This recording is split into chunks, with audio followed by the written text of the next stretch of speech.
I have come from a Bihar state, which is the poorest state of the country.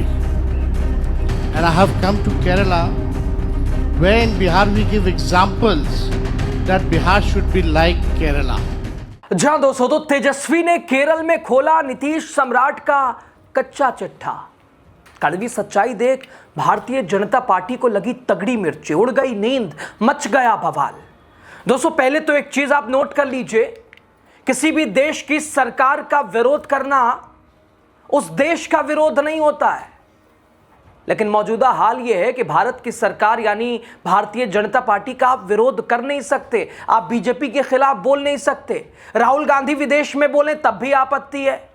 अच्छा चलिए, राहुल गांधी गलत कर रहे हैं विदेश में, क्योंकि अपने देश की बात देश में रहनी चाहिए, लेकिन अपने ही देश के किसी दूसरे राज्य में जाकर किसी दूसरे राज्य के बारे में कुछ कहना क्या गलत है? और कौन इसे गलत बता सकता है? दोस्तों बिहार की राजनीति में आज भूचाल आ गया। सवाल ये, क्या सच बोलना अपराध बन गया है? क्या भारतीय जनता पार्टी की सरकार में आप अपने जबान को सिल लीजिए, वरना आपका जीना दूभर हो जाएगा, आप चल नहीं पाएंगे, आजादी के साथ रह नहीं पाएंगे। दोस्तों क्या बिहार की बदहाली का आईना दिखाना बिहार का अपमान हो गया? भाई लीडर ऑफ ऑपोजिशन क्या बिहार के बारे में कुछ कह नहीं सकता? बिहार की स्थिति के बारे में फिर कौन काम का वो विपक्ष का नेता? दोस्तों एक ऐसा सच तेजस्वी यादव ने केरल में बोल दिया जिससे भारतीय जनता पार्टी एनडीए खेमे में खलबली मच गई। हाँ, कहते हैं हक कड़वा होता है, सच कड़वा सुनने की क्षमता नहीं होती है। दोस्तों आंकड़ों की बात करने के बजाय भारतीय जनता पार्टी और जेडीयू नीतीश कुमार बिहार अस्मिता का कार्ड खेल दिया एक तरह से भारतीय जनता पार्टी ने। लेकिन बड़ा सवाल, क्या नीति आयोग की रिपोर्ट गलत है? आपको बताएंगे क्या है पूरा मामला, खबर और माजरा। आप द राजनीति बिहार का खास सेगमेंट देख रहे हैं, खबर विश्लेषण के साथ मैं हूं आपके साथ यासूब रजा। दोस्तों ये केरल है, भारत का वो राज्य जिसे गाड्स ऑन कंट्री कहा जाता है। दोस्तों भारतीय जनता पार्टी का तेजस्वी के सवाल पर आरोप, पहले तो आप सुन लीजिए तेजस्वी ने क्या कहा, और पहली बार नहीं कहा, कई बार कहा है। बिहार की स्थिति को लेकर, स्वास्थ्य शिक्षा को लेकर, पलायन को लेकर, बेरोजगारी को लेकर, बिहार की गरीबी को लेकर। अब भारतीय जनता पार्टी कह रही है तेजस्वी ने बिहार का अपमान किया। बताइए, बिहार की स्थिति लीडर ऑफ ऑपोजिशन बता रहा है तो बिहार का अपमान कर रहे हैं आप। I have come from a Bihar state, which is the poorest state of the country. And I have come to Kerala, where in Bihar we give examples that Bihar should be like Kerala. We are very proud of Keralam people and the Keralam state. Let us remind ourselves of what we have common. What do we need to focus on? What is it that our fight is about? Equality of opportunity. A child born poor should have the same real chance in life as a child born rich. This happens when good school, good doctors, and good nutrition and available to everyone, not just those who can pay. Social infrastructure, public investment in hospitals, schools, transport, and housing is a collective asset that raises the quality of life for everyone, especially the most unsafe. दोस्तों Bharatiya Janata party के प्रवक्ता प्रीति शेखर कहते हैं तेजस्वी की फितरत ही है बिहार को बदनाम करना। उन्होंने यह भी कहा कि किसी दूसरे राज्य में जाकर बिहार को गरीब बताना न सिर्फ गलत है बल्कि राज्य की छवि को नुकसान पहुंचाने वाला है। भाई साहब, कुछ बीजेपी जेडीयू के नेताओं ने तो यहां तक कह दिया तेजस्वी यादव को बिहार के इतिहास और गौरव का सम्मान करना चाहिए। महात्मा बुद्ध, आर्यभट्ट जैसे महान व्यक्तियों की भूमि को पिछड़ा बताने से बचना चाहिए। बताइए कहां से कहां पहुंचा दिया। यह है बीजेपी के लोग, बीजेपी एनडीए से जुड़े नेता। सवाल ये, क्या बिहार को विशेष राज्य का दर्जा ना देना अपमान नहीं है? क्या बिहार को अच्छी शिक्षा, अच्छा स्वास्थ्य, युवाओं को रोजगार के लिए दर दर भटकने पर मजबूर करना यह अपमान नहीं है।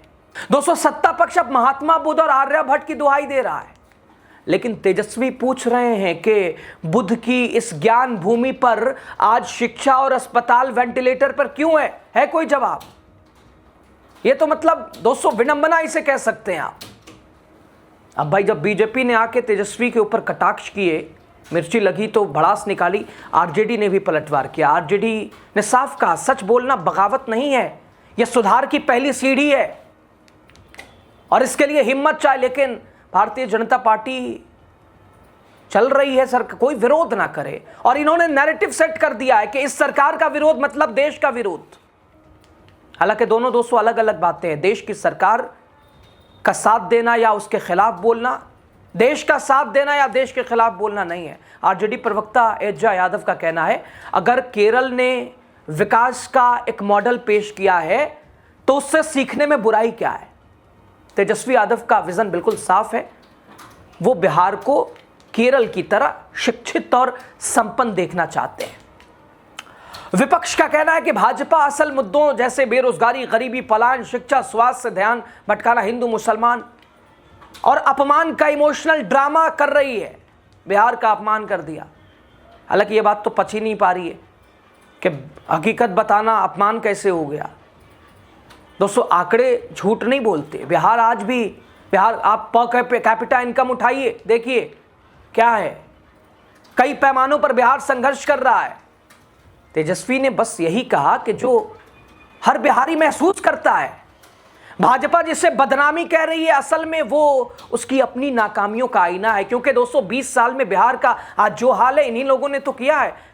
नीतीश कुमार ने इधर उधर जाकर अपनी गद्दी तो बचाई। बिहार अभी भी जो संघर्ष चल रहा है, बीजेपी का सीएम बने नीतीश कुमार, किसको बनाए किसको ना बनाए, बिहार की स्थिति क्या है, कई शो मैंने आपको दिखाया है बिहार के हाल क्या है। इसके लिए कौन है जिम्मेदार? दोस्तों नीतीश कुमार और बीजेपी के चक्कर में बिहार कहां पहुंच गया देख लीजिए आप। देश का सबसे गरीब राज्य कौन है? केरल है क्या? बिहार है। सबसे अधिक पलायन कहां है? बिहार में। सबसे अधिक अपराध कहां है? बिहार में। सबसे ज्यादा भ्रष्टाचार कहां है? बिहार में। सबसे ज्यादा बेरोजगारी कहां है? बिहार में। सबसे ज्यादा अगर आप देखें तो स्कूल ड्रॉप आउट करने वाले जो छात्र हैं कहां कर रहे हैं? 8वीं के बाद पढ़ाई छोड़ दी, 7वीं के बाद, 10वीं के बाद, 11वीं के बाद, 12वीं के बाद कहाँ? बिहार। सबसे कम प्रति व्यक्ति आय, देश का सबसे कम किसानों की अगर आय देखा जाए बिहार। देश में सबसे अगर निवेश की बात करें जो कि सबसे कम प्रति व्यक्ति निवेश बिहार। देश में सबसे शिक्षा, स्वास्थ्य सेवा सुविधा में सबसे पिछड़ी राज्य बिहार। महंगी गैस खरीदने में आज भी बिहार आगे, महंगी बिजली खरीदने में बिहार आगे, महंगा पेट्रोल डीजल सब में बिहार आगे। तो बस इसी सब में आगे है, बाकी तो पीछे ही। दोस्तों जेडीयू एमएलसी नीरज कुमार भी कूद पड़ते हैं ऐसे मामलों में। वो कह रहे हैं तेजस्वी यादव लालू जी से संदेश लेकर केरल गए हैं। तेजस्वी यादव ने बिहार को पिछड़ा कहने की हिमाकत कैसे कर दी? अरे मालिक गजब। आप अब लीडर ऑफ अपोजिशन बिहार की स्थिति का जिक्र नहीं कर सकता है। मतलब आप स्क्रिप्ट दे दीजिए, जैसे आप किसी भी सेशन में, चाहे वो लोकसभा का हो, राज्यसभा का हो, बिहार किसी कोई सदन चल रहा हो, आप जो राज्यपाल को थमा देते हैं या राष्ट्रपति को वो जो पर्चा दे दीजिए लीडर ऑफ अपोजिशन को भी कि यही बोलना है। मतलब गजब का हाल है दोस्तों।